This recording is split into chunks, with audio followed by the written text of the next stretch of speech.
오늘 우리에게 주신 하나님의 말씀입니다. 출애굽기 9장 1절에서 12절 말씀. 출애굽기 9장 1절에서 12절 말씀입니다. 구약성경 94쪽에 있습니다.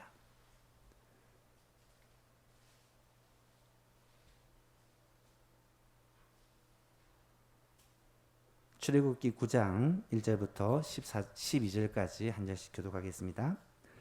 예수께서 모세에게 이르시되 바로에게 들어가서 그에게 이르라. 히브리 사람의 하나님 여호와께서 말씀하시기를 내 백성을 보내라. 그들이 나를 섬길 것이니라. 여호와의 손이 들에 있는 내 가축 곧 말과 나귀와 낙타와 소와 양에게 더하리니 심한 돌림병이 있을 것이며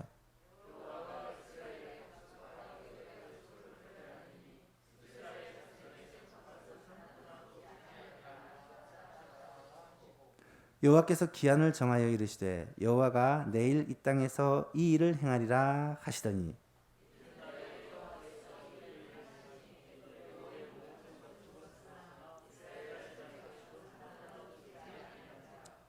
바로가 사람을 보내어 본즉 이스라엘의 가축은 하나도 죽지 아니하였더라. 그러나 바로의 마음이 완강하여 백성을 보내지 아니하니라.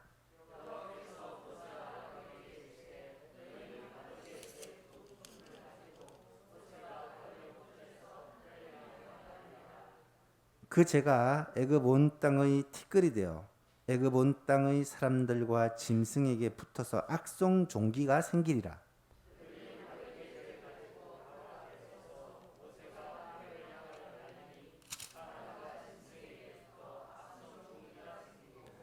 요술사들도 악성 종기로 말미암아 모세 앞에 서지 못하니 악성 종기가 요술사들로부터 애굽 모든 사람에게 생겼습니다.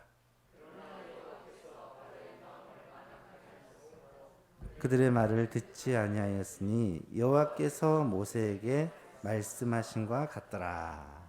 아멘. 수요기도 시간에 출애굽기 말씀, 지금은 10가지 재앙에 대해서 그렇게 살펴보고 있습니다. 10가지 재앙은 하나님께서 애굽에 내리신 심판입니다.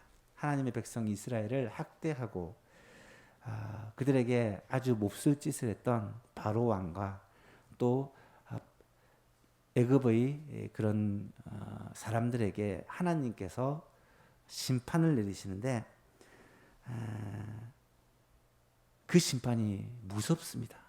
10번이나 계속되고 있습니다. 지난 시간에 우리는 네 번째 심판인 파리 재앙에 대해서 우리가 살펴보았는데요. 파리라고 하면 우리가 흔히 보는 지파리가 아니고 초파리, 쇠파리는 짐승이 가죽을 뚫고 피를 빨아먹을 만큼 굉장히 무서운 파리입니다. 특히 쇠파리는 눈과 눈곱, 눈물을 주로 공략하기 때문에 항상 눈 주위에 맴도는 경우가 많다고 합니다. 그래서 사람에게 있어서도 굉장히 고달프게 하는 그러한 곤충이기도 하죠. 이 파리떼로 인해서 온 애굽이 힘들어하고 있었다라고 기록합니다. 그런데 이 파리 재앙부터는 하나님께서 자기 백성을 구별하시고 보호하시는 그러한 재앙이다라고 말씀을 드렸습니다. 하나님께서 애굽 왕과 애굽 백성들은 치시고 그들에게 파리떼를 보내셨지만 이스라엘 백성들이 사는 고센 땅에서는 파리 새끼 한 마리가 보이지 않았다라는 거죠. 이것을 통해 우리가 알 수 있는 사실은 하나님께서 자기 백성을 특별하게 대우하신다는 거예요. 하나님께서 이 세상에 있는 모든 사람들 가운데 하나님의 백성을 특별하게 대우하신다는 것입니다. 우리는 흔히 하나님께 원망 불평할 때 사람들과 비교하면서 원망 불평할 때가 많습니다. 하지만 잊지 말아야 될 사실은 하나님은 지금도 우리를 특별하게 돌아보고 계시다는 거예요. 코로나 상황, 재앙의 상황, 어려운 상황 가운데서도 하나님은 우리 성도들을 특별하게 바라보고 계신다는 것이죠.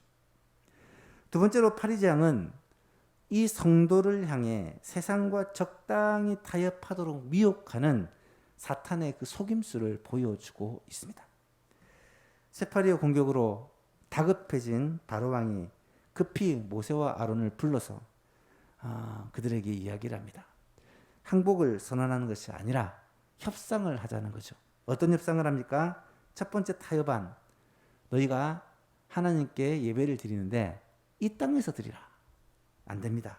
거절하죠. 그랬더니 가기는 가되 멀리 가지 말고 가까이 가서 드려라. 그렇게 이야기를 합니다. 사탄은 지금도 비슷한 유혹을 하고 있습니다. 예수 믿는 우리를 향해 예수를 믿기는 믿되 적당히 믿어라. 너무 유별나게 믿지 마라. 교회를 다녀도 괜찮지만 광신자가 되지는 마라. 그럴듯한 말로 우리를 미혹하고 속입니다. 한 달이 4주라면 3주는 교회 가고 한 주 정도는 가족들과 놀러 가도 괜찮다. 그렇게 미혹을 할지도 모르겠습니다. 또 오늘날 바쁜 현대를 살아가는 성도들에게는 주일날 교회 가면 됐지. 뭐 수요일날, 금요일날 새벽 기도까지 갈 필요가 있느냐. 그렇게 미혹할 수도 있겠습니다. 어쨌든 우리로 하여금 적당히 신앙생활하도록 세상과 하나님, 돈과 하나님, 세상에서의 어떤 성공과 하나님, 이 사이에서 좀 적당하게 신앙생활하도록 미혹하는 그런 사탄의 속임수가 지금도 있다는 거예요. 하지만 예수님은 우리를 향해서 뭐라고 말씀하십니까? 예수님께서 베드로의 신앙 고백을 들으시고 난 직후에 제자들에게 말하시기를 누구든지 나를 따라오려거든 자기를 부인하고 자기 십자가를 지고 나를 따를 것이다. 누구든지 제 목숨을 구원하고자 하면 잃어버릴 것이고 누구든지 나를 위하여 제 목숨을 버리면 찾을 것이다. 그렇게 말씀하십니다. 이 말은 한 발은 세상에 한 발은 예수님께 양다리 걸치지 말고 적당하게 그런 신앙생활을 하지 말고 예수 그리스도를 따르고자 하면 생명을 걸고 자기 십자가를 지고 예수님을 쫓아야 된다는 것입니다. 하나님을 섬기는 것은 결코 적당히 할 수 있는 일이 아닙니다. 마음을 다하고 뜻을 다하고 목숨을 다하고 힘을 다하여 하나님을 사랑하셨습니다. 신앙생활은 사실 결코 쉬운 것이 아니죠. 사랑하는 여러분, 지금도 사탄은 우리에게 끊임없이 협상을 제안합니다. 예수를 믿어도 적당히 믿도록. 세상에서는 또 세상 나름대로 그렇게 돈을 추구하고 세상의 즐거움을 추구하고 성공을 추구하고 살아가고 교회에서는 또 교회 나름대로 그렇게 사람들과의 관계 속에서 그렇게 적당히 신앙생활할 것을 우리에게 미혹합니다. 예수님은 아주 분명하게 말씀하십니다. 마음을 다하고 목숨을 다하고 뜻을 다하고 힘을 다하여 주 너의 하나님을 사랑하라. 이게 어디서 나온 말입니까? 쉐마 이스라엘. 이스라엘에게 주신 신명기 말씀이기도 하고요. 한 율법사가 예수님에게 찾아와서 율법 중에 가장 큰 계명이 무엇입니까? 라고 물었을 때 예수님이 하신 대답. 마태복음 22장 35절 이하에 보면 예수께서 이르시되 내 마음을 다하고 목숨을 다하고 뜻을 다하여 주 너의 하나님을 사랑하라 하셨으니 이것이 크고 첫째 되는 계명이요. 둘째도 그와 같으니 내 이웃을 내 자신같이 사랑하라 하셨으니 이 두 계명이 온 율법과 선지자들의 강령이니라. 이 말은 모든 율법의 핵심, 모든 율법의 요약이 바로 하나님 사랑과 이웃 사랑인데 하나님 사랑은 어떻게 해야 되느냐? 마음을 다하고 목숨을 다하고 뜻을 다하여 주를 사랑해야 된다. 말씀하고 있다는 것입니다. 사랑하는 예수 성도 여러분, 하나님을 믿고 하나님을 섬기되 정말 자기를 부인하고 내 십자가를 지고 주님을 따르는 참된 제자가 될 수 있기를 바랍니다. 마음을 다하고 목숨을 다하고 힘을 다하여 그렇게 예수 믿는 성도들이 될 수 있기를 바랍니다. 그것이 예수님의 제자의 참 모습이라는 거예요. 오늘은 5번째와 6번째 재앙을 함께 살펴보려고 하는데요.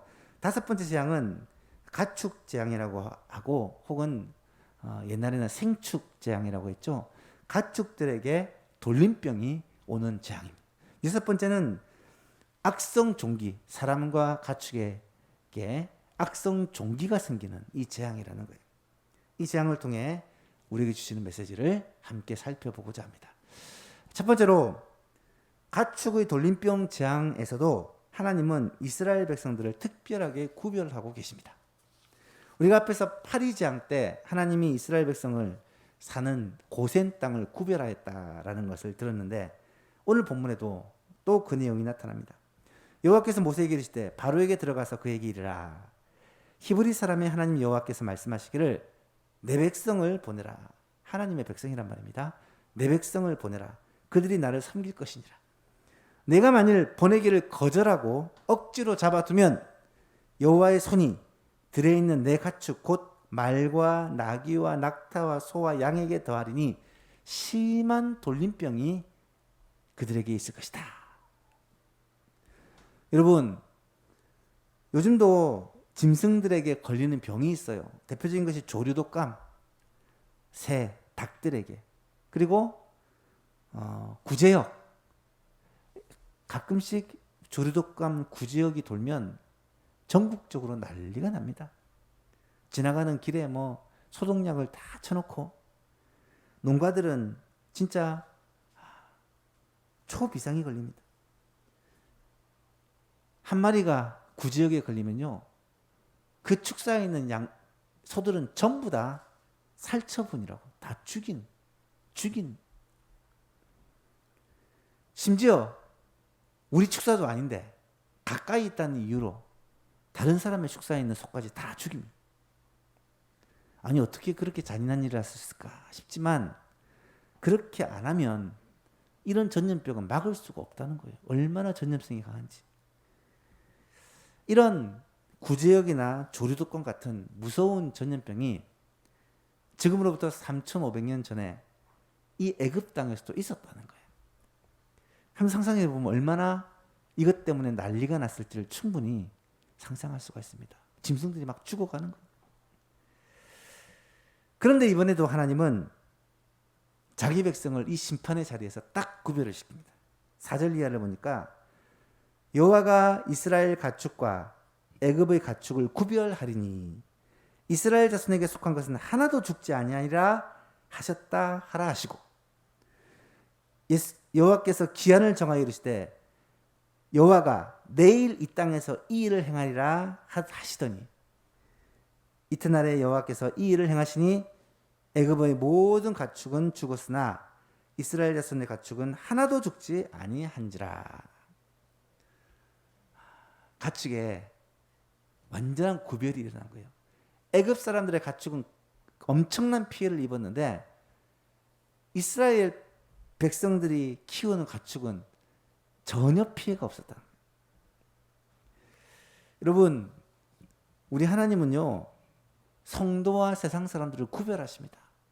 하나님은 우리 편이다. 이러니까 모든 걸 내 유리한 입장으로 얘기한다 할 수 있지만 여러분, 하나님은 우리 편입니다. 하나님은 자기 백성을 굉장히 편애하시는 분이십니다. 요한 1서에 보면 이런 말씀이 나타납니다. 자녀들아, 너희는 하나님께 속하였고 또 그들을 이기었나니 이는 너희 안에 계신 이가 세상에 있는 자보다 크심이라. 그들은 세상에 속한 거로 세상에 속한 말을 하며 세상이 그들의 말을 듣느니라. 세상 사람들은 세상 사람들의 말을 듣는다는 말이에요. 우리는 하나님께 속하였으니 하나님을 아는 자는 우리의 말을 듣고 하나님께 속하지 아니한 자는 우리의 말을 듣지 아니하나니 진리의 영과 미혹의 영이 영을 이로써 아느니라. 여러분, 하나님께 속한 우리는 세상을 향하여 말을 할 때 해상 사람들은 우리 말을 알아듣지 못하고 깨닫지 못하고 받아들이지 못한다는 거예요. 왜요? 그들은 세상에 속하기 때문에, 멸망받을 자녀이기 때문에 우리가 전하는 복음을 그들은 듣지 않는다는 것입니다. 사탄은 이 세상에서 세상에 속한 자들에 대해서는 자기 마음대로 할 수 있어요. 속이기도 하고 그들을 해코지하기도 하고 마음대로 그들을 농락할 수 있지만, 하나님의 자녀, 하나님의 백성은 사탄이 결코 마음대로 할 수 없다는 사실을 우리는 알아야 할 것입니다. 예수님과 제자들과의 최후의 만찬의 자리에서 마지막 결론으로 주었던 말씀이 무엇입니까? 이것을 너에게 이르는 것은 너희로 내 안에서 평안을 누리게 하려 함이라. 세상에서는 너희가 환난을 당하나 담대하라. 담대하라. 내가 세상을 이기었노라. 예수님이 이미 이 세상의 공중의 권세 잡은 자를 이겼다고 말씀해 주십니다. 특히 하나님께서는 우리에게 어떻게 세상을 이기게 하십니까? 말씀을 보내심으로 우리가 하나님의 말씀을 통해 승리하고 이기게 하십니다. 시편 107편에 보니까 그가 그의 말씀을 보내어 그들을 고치시고 위험한 지경에서 건지시는도다. 여호와의 인자하심과 인생에게 행하신 기적으로 말미암아 그를 찬송할지로다. 하나님의 말씀이 우리를 위기에서 건지시고 우리를 아픔에서 고치신다는 거예요. 예수님도 제자들을 위한 중보기도, 요한복음 17장에 대제사장적인 중보기도가 나타나는데 그 중에 이런 말이 나타나요. 내가 아버지의 말씀을 그들에게 주었사오매 세상이 그들을 미워하였사오니. 잘 보십시오. 내가 아버지의 말씀을 제자들에게 주었는데 그 때문에 세상이 그를 미워하였사오니. 그 이유는 내가 세상에 속하지 아니한 같이 그들도 세상에 속하지 아니함을 인함이니이다. 우리도 예수님처럼 이 세상에 속한 자가 아니라는 거예요. 내가 비옵는 것은 그들을 세상에서 데려가시기를 위함이 아니요 다만 악에 빠지지 않게 보존하시기를 위함이니라. 내가 세상에 속하지 아니한 같이 그들도 세상에 속하지 아니하였사옵나이다. 그들을 진리로 거룩하게 하옵소서. 아버지의 말씀은 진리입니다. 사랑하는 예수만 교회신 여러분, 주님은 지금도 우리를 말씀으로 붙들어 주십니다. 주님은 지금도 진리로 우리를 보호해 주십니다. 우리 하나님은 자기 백성을, 자기 자녀를 아무렇게나 살도록 내버려 두시는 것이 아니라 우리와 함께 하시고 우리에게 말씀으로 찾아오시고 우리에게 은혜를 베풀어 주시는 그런 좋은 아버지시라는 거예요. 이것을 알고 깨닫는 저와 여러분 될 수 있기를 간절히 바랍니다. 참 재미있는 것은 이때 바로 왕이 전과는 좀 다른 반응을 보이고 있다는 거예요. 그전에는 모세와 아론이 뭐라고 하든지 바로 왕은 귓등으로도 듣지 않고 철저히 무시해 왔습니다. 그런데 모세와 아론이 이렇게 말하고 나니까 바로 왕의 태도가 적극적으로 바뀝니다. 7절에 보니까 바로가 사람을 보내어 본즉 이스라엘의 가축은 하나도 죽지 아니하였더라. 그러나 바로의 마음이 완강하여 백성을 보내지 아니하니라. 여러분, 바로가 왜 사람을 보내어 이스라엘 백성들의 가축은 안전한지를 확인했을까요? 처음이 아니잖아요. 파리제왕 때도 그랬는데 이번에 가축제왕 때도 그럴까? 눈으로 확인해 보고 싶은 거예요. 그래서 사람을 보내가지고 이스라엘 백성들이 사는 땅으로 갔더니 세상에 한 마리도 병으로 죽은 그런 가축이 없는 거예요.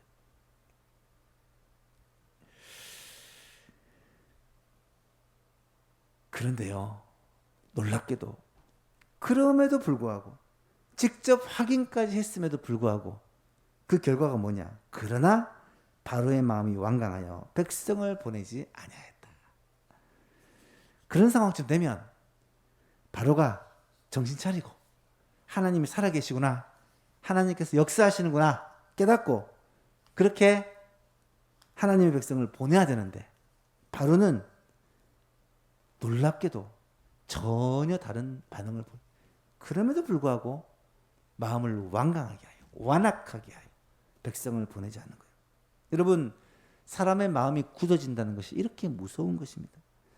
누가 보아도 아무리 생각해도 너무나도 확실한 진리, 분명한 사실이지만 그것을 눈으로 직접 보고 귀로 듣고 확인을 해도 믿으려 하지 않는, 참 이런 바로의 모습, 안타까울 수밖에 없죠. 하나님은 이 바로의 모습을 보시고는 6번째 저항을 바로 주시는데, 이번에는 3번째와 마찬가지로 경고 없이 준비할 시간조차 주지 않고 바로 6번째 재앙을 내리십니다. 이것이 바로 악성 종기의 재앙이죠. 두 번째로 이 악성 종기의 재앙을 통해 하나님은 바로가 의지할 만한 사람들을 다 끊어버리셨다라는 것을 보아야 돼요. 8절 이하를 보십시오. 여호와께서 모세와 아론에게 이르시되 너희는 화덕의 재 두 움큼을 가지고 모세가 바로의 목전에서 하늘을 향하여 날리라. 그 재가 애굽 온 땅에 티끌이 되어 애굽 온 땅의 사람과 짐승에게 붙어서 악성 종기가 생기리라. 그들이 화덕의 재를 가지고 바로 앞에 서서 모세가 하늘을 향하여 날리니, 이때는 뭐 경고도 뭐도 없습니다. 그냥 바로 이걸 날려버립니다. 그랬더니 사람과 짐승에게 이 티끌이 붙어서 악성 종기가 생기고, 요술사들도 악성 종기로 말미암아 바로 앞에 모세 앞에 서지를 못했다. 악성 종기가 요술사로부터 시작되어 애굽 모든 사람에게 퍼져갔다. 무슨 말인지 아시겠죠? 이 악성 종기의 시발점이 요술사들, 바로의 궁에서 함께 있는 요술사들이었다는 거예요. 여기서 악성 종기가 뭐냐? 이것은 부스럼이나 종기처럼 피부에 생기는 병인데, 특히 악성 종기 원어를 찾아보니까 굉장한 고열을 동반하는 병이어서 그 뜻이 끓는다라는 의미랍니다. 고열과 가려움증으로 인해서 사람이 도저히 견딜 수 없게 만드는 무시무시한 병이라는 거예요. 아마도 욥이 걸렸던 병과 비슷한 병이 아닐까 추측을 해봅니다. 애굽 온 사람들에게 또 짐승들에게 악성 종기가 생겼으면 어떤 일이 벌어지겠습니까? 막 간지럽고 막 고통스러워서 어쩔 줄을 모르는 사람도 짐승도. 그런데 이 악성 종기는 특별히 어디로부터 출발했느냐? 요술사들로부터 출발했다는 거예요. 애굽의 요술사들이 어떤 사람들입니까? 기록에 의해 찾아보니까 그들은 이방신을 섬기는 제사장들인데, 그들의 신 타이폰을 섬기면서 사람을 산채로 잡아 제물로 불태워 드리기도 하는 굉장히 악한 자들이라고 합니다. 하나님께서는 그들을 악성 종기의 심판으로 심판하셔서 끓는 듯한 고열과 고통을 그들로 하여금 친히 느끼게 했다는 거예요. 악성 종기의 발원지였던 이 요술사들, 이후로 등장하지 않는 것을 보면 어쩌면 이들이 이 심판으로 말미암아 죽었을 수 있겠다, 그런 생각을 하게 됩니다. 어쨌든 중요한 것은 하나님께서 이 악성 종기 재앙을 통해서 바로의 옆에서 늘 바로와 함께 있고 바로를 부추기는 역할을 했던 그 요술사들을 제거해 버리셨다. 이방신을 섬기는 제사장들, 하나님 보실 때 악한 그들을 하나님께서 아예 쳐내버리셨다는 거예요. 여러분, 바로가 왜 지금까지 거듭되는 심판, 피, 개구리, 이, 파리, 심판, 가축, 재앙까지 재앙이 임하는데도 눈 하나 깜짝하지 않고 그들에 대하여 반응하지 않을 수 있었겠습니까? 그 이유는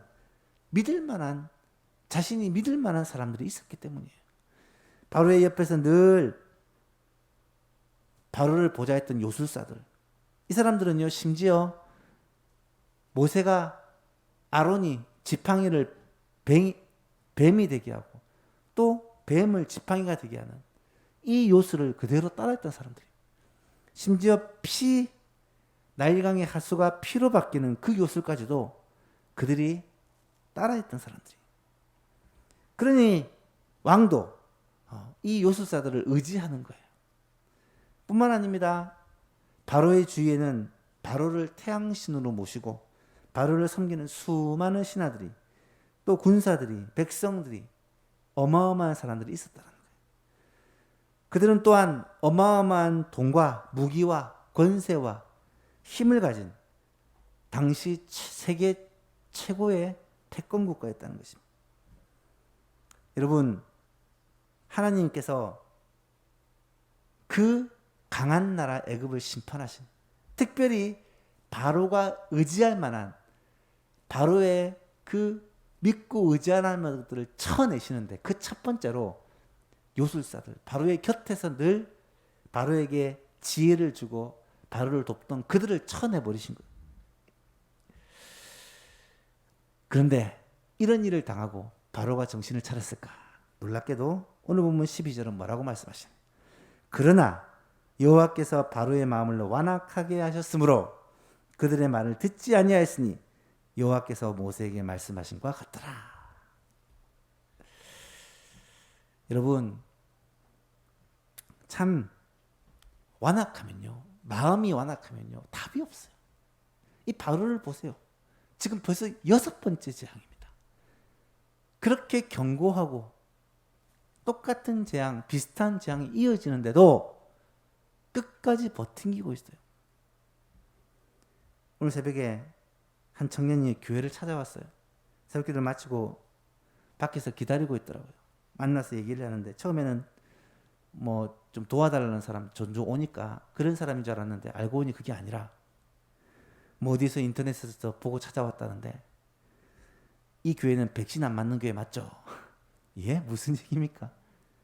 자세히 얘기를 해봤더니 지금 맞고 있는 백신에 무슨 성분이 들어있는데 그 성분은 사탄이 주는 성분이래요. 그래서 요한계시록에 나타나는 그 666이 사탄의 표가 바로 이 백신이라는 거예요. 그래서 맞으면 지옥 간다고 그렇게 얘기를 합니다.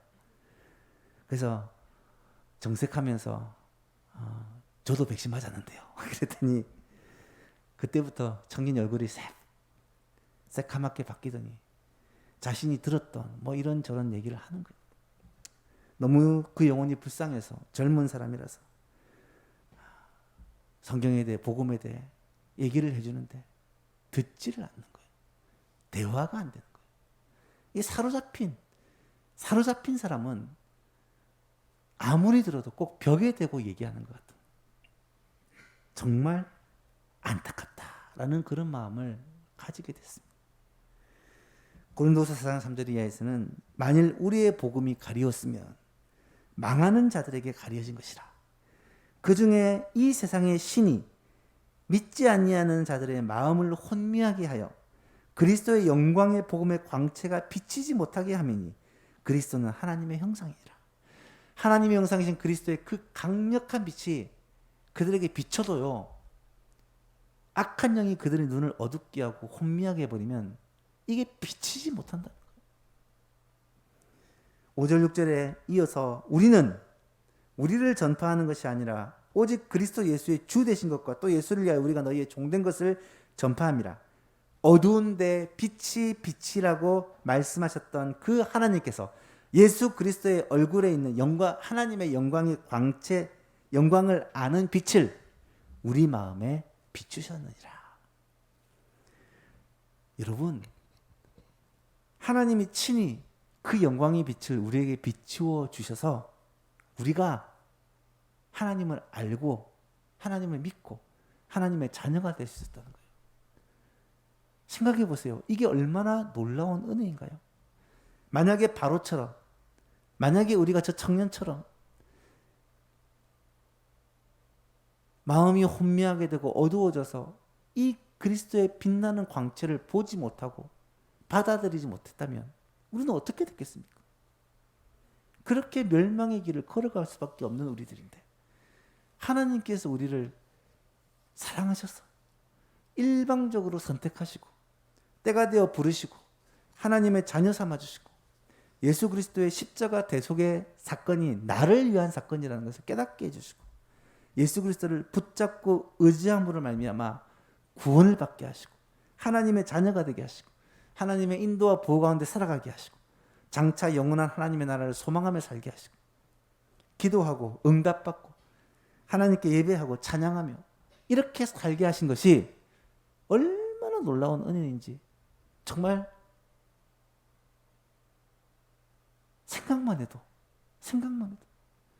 이 바로와 같이 마음을 닫고 마음을 강팍하게 한 사람들이 얼마나 많은데 하나님이 우리를 구원하신 것이 얼마나 감격스러운 일인지 만입이 내게 있어도 그 입 다 가지고 하나님 그 크신 사랑을 다 찬양할 수 없다는 이 고백이 정말 우리의 고백이 될 수밖에 없다는 사실이에요.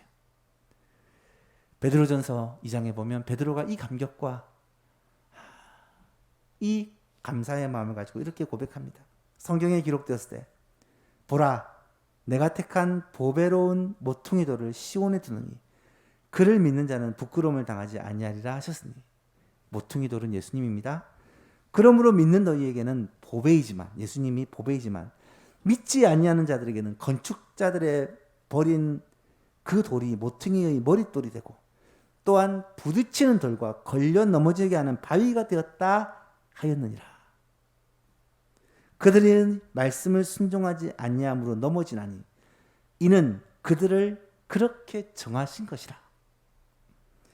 그러나 너희는 택하신 족속이요 왕같은 제사장들이요 거룩한 나라요 그의 소유가 된 백성이니 이는 너희를 어두운 데서 불러내어 그의 기이한 빛에 들어가게 하신 이의 아름다운 덕을 선포하게 하려 하심이라. 아멘. 여러분 우리가 받은 은혜가 얼마나 놀라운 은혜인지 또 그렇게 은혜를 베푸신 이유가 바로 우리를 어두운 데서 불러내어 그의 기이한 빛에 들어가게 하신 이의 아름다운 덕을 세상에 믿지 않는 사람들에게 선포하게 하기 위함이라는 사실을 깨닫고 그렇게 전하며 사는 저와 여러분 될 수 있기를 간절히 소망합니다. 말씀을 냈습니다. 오늘은 5번째 재앙 가축의 돌림병 재앙과 6번째 재앙 악성 종기 재앙에 대해서 함께 살펴보았습니다. 가축의 돌림병 재앙을 통해서는 우리가 이스라엘을 세상과 구별하시는 그 하나님을 우리가 살펴보았고요. 또 악성 종기 재앙을 통해서는 하나님께서 하나님 말고 그들이 의지하고 있는 것을 하나씩 하나씩 쳐내는 끊으시는 모습을 살펴보았습니다. 오늘 우리도 마찬가지라는 거예요. 하나님이 어떤 분이시며 우리 가운데 무슨 일을 행하시는 분이신지를 이 말씀을 통하여 깨닫고 그 하나님을 찬양하고 감사하며 나아가 그리스도를 전하는 자랑하는 선포하는 우리 예수만교회 모든 성도님 될 수 있기를 주님의 이름으로 축복합니다.